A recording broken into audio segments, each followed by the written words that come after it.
Salut les amis et bienvenue sur l'Arène Hakem où le football mérite d'être vécu.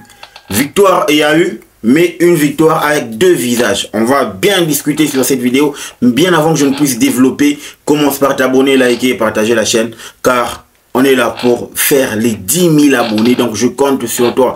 Let's go pour le débrief. Les amis, mon anniversaire. Quoi de mieux que de recevoir ce beau cadeau de la part de Chelsea avec une victoire à l'arraché, une victoire en tout cas très importante parce qu'il nous fallait revenir dans le top 4 étant donné que dans la semaine, tous nos concurrents nous ont donné l'opportunité de revenir parce que nous on était dans une période douteuse, on était dans une période où on était en train de se chercher, mais heureusement que grâce à cette victoire, on revient, n'est-ce pas, en course pour la Champions League et on est de retour dans le top 4. Le plus important, ce qu'il faut retenir, c'est qu'on a enfin gagné. C'était important. Février commence bien pour cette équipe de Chelsea. Les amis, tout commence en première période. Comme j'ai l'habitude de le dire, on voit déjà la physionomie du match dans les 15 premières minutes. J'ai pas eu faux parce que ce qui est évident, Chelsea nous a montré son visage de ces dernières semaines. C'est un visage nonchalant, un visage sans envie, sans pressing, sans organisation. On est toujours là, on attend que l'adversaire se place pour faire le jeu. On attend que l'adversaire nous donne l'opportunité pour faire le jeu. Donc on est en mode attentiste ces derniers temps avec cette équipe de Chelsea. Tu sens que les joueurs n'ont plus envie d'attaquer, n'ont plus envie d'aller chercher quelque chose. Surtout dès l'entame du match, on sent que c'est une équipe qui est en plein doute. Effectivement, je l'ai vu face à West Ham. J'ai comme l'impression que depuis que Fulham nous a tapé, Chelsea a du mal à se redresser, surtout à Stamford Bridge.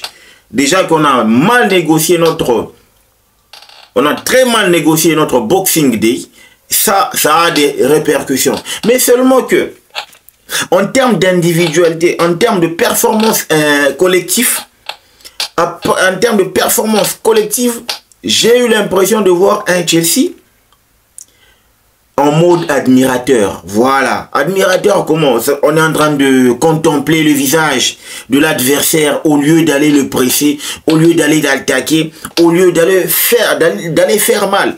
Parce que avec une équipe avec autant d'envie, cette équipe de West Ham là n'aurait jamais existé en première période. Mais seulement qu'on est en plein doute et seulement qu'on est en train de se rechercher et on recherche cette confiance là de manière collective que Chelsea a eu du mal à débloquer la rencontre. Vous imaginez, en 20 minutes, Chelsea n'avait jamais cadré, Chelsea n'avait jamais créé une occasion, Chelsea n'avait jamais inquiété la défense de West Ham. Ça en disait long sur la performance globale de cette équipe. Ça en disait long sur la performance, en tout cas générale, de cette équipe de Chelsea.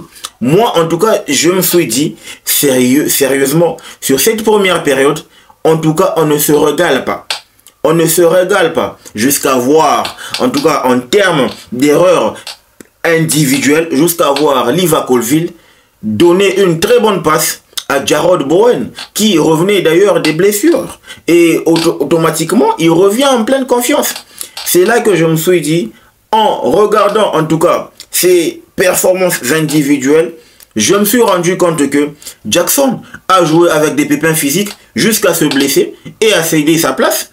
Levi Colville, pour moi, je me suis dit, normalement, si j'avais été Maresca, le Maresca du début de la saison, en tout cas, Liva Colville n'aurait jamais joué.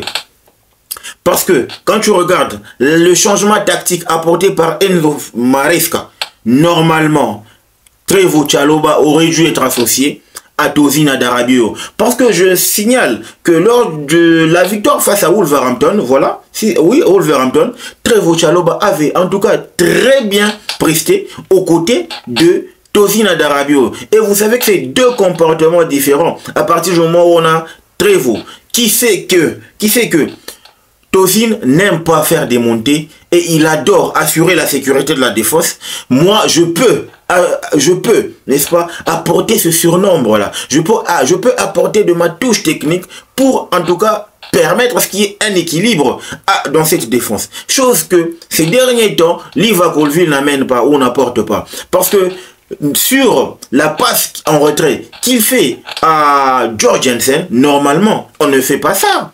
Déjà, il sait très bien que je suis un gaucher pur. Normalement, il doit prendre des infos. Parce que il y a toujours, à partir du moment où on réalise cette passe, il y a toujours un renard de surface qui attend ce beau cadeau. Et aujourd'hui, on l'a vu, notre Jarrod Bowen était dans de très bons coups. Liva Colville lui a servi sur un plateau.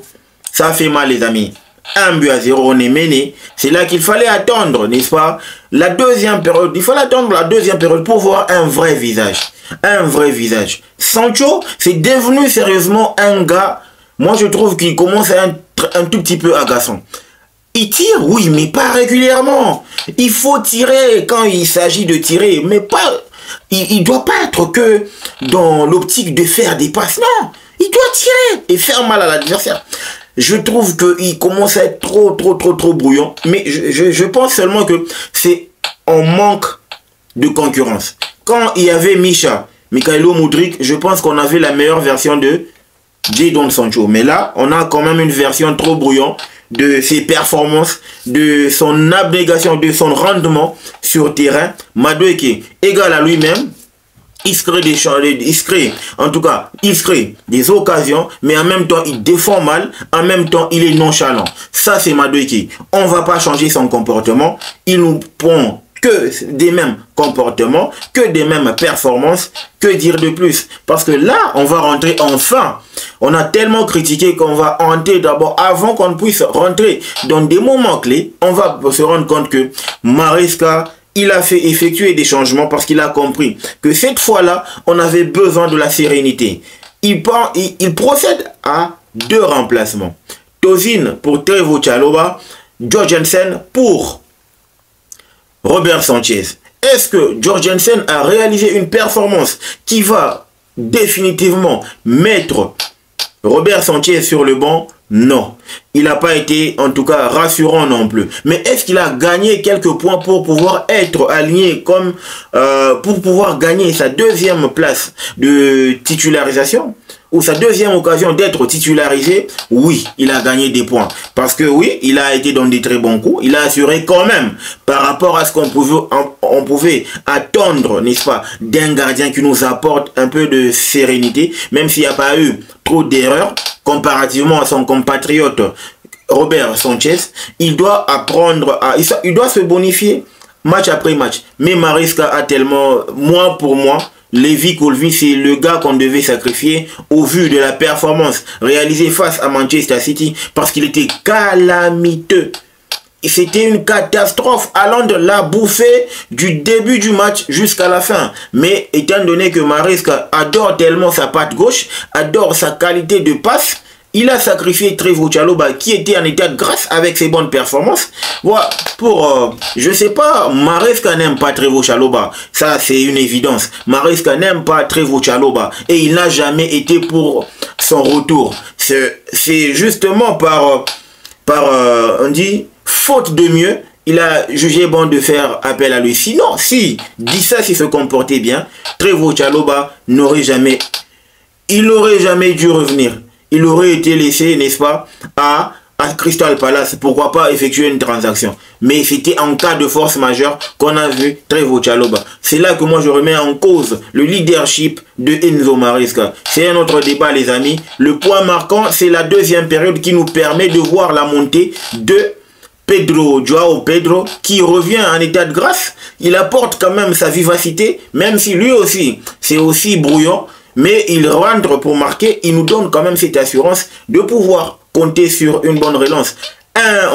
Sur une bonne relance au score. On revient à 1 but partout, parce que ce qui est évident, c'est qu'on ne pouvait pas perdre face à ce West Ham là, qui en tout cas n'a aucune qualité, mais qui se recherche quand même pour le maintien. Je pense qu'ils vont faire quelque chose la prochaine fois, surtout avec avec Grand Potter qui va essayer de pouvoir essayer de faire la refonte de cette équipe. Pour couronner le tout, Wan-Bissaka nous donne une victoire. Les amis, le point positif dans cette rencontre, c'est que enfin on gagne. En tout cas, on a eu un mois de décembre compliqué, un mois de janvier mitigé. Et là, on repart de fort belle manière, surtout en cette période de février. Moi, en tout cas, je n'aurais pas espéré mieux que cette victoire. Surtout que c'est un beau cadeau pour mon anniversaire, étant donné que j'étais en train de militer à ce qu'on puisse gagner. Parce qu'on revient, n'est-ce pas, c'est le point positif, on revient à 4 points de Nottingham Forest et on est à 2 points, de Manchester City. Nous, ce qu'on doit faire actuellement, c'est améliorer juste notre défense, améliorer notre attitude. Notre attitude, surtout, dès l'entame du match, on est trop admirateur. On doit être tueur et on doit apprendre à tuer durant nos matchs. Et ça, c'est important. On est une équipe des serial killers. On n'est pas une équipe qui cherche à se faire remarquer. On cherche à se faire respecter. Et pour se faire respecter, il faut taper. Et pour taper, il faut gagner. Et c'est le mot d'ordre. C'était là le débrief, en tout cas, sur la rencontre, les amis. Le point positif, c'est qu'on a gagné. Le point négatif, c'est qu'on a une très mauvaise attitude dans le match. On doit améliorer ça. C'est le comportement que je fustige depuis le mois du Boxing Day. Déjà avant que l'on entre, depuis la blessure de Fofana, c'est vrai, l'attitude n'est plus bonne. Mais on va améliorer encore et encore par des victoires comme celle-ci. Même si dans le contenu, il y a encore beaucoup à améliorer, notamment l'attitude, la défense aussi, la liaison entre l'attaque parce qu'on se crée beaucoup d'occasions, mais on est incapable de concrétiser cela. Et j'ose croire que Jackson ne s'est pas blessé pour un aussi long moment parce que Gouillou, c'est pas fameux non plus. Mieux vaut faire avec Jackson que Gouillou parce que Gouillou a beaucoup à apprendre. Dites-moi ce que vous en pensez en commentaire, surtout vos souhaits dans les commentaires et un beau cadeau. N'oubliez pas de vous abonner, de liker et de partager la chaîne. Le football mérite d'être vécu. Ciao!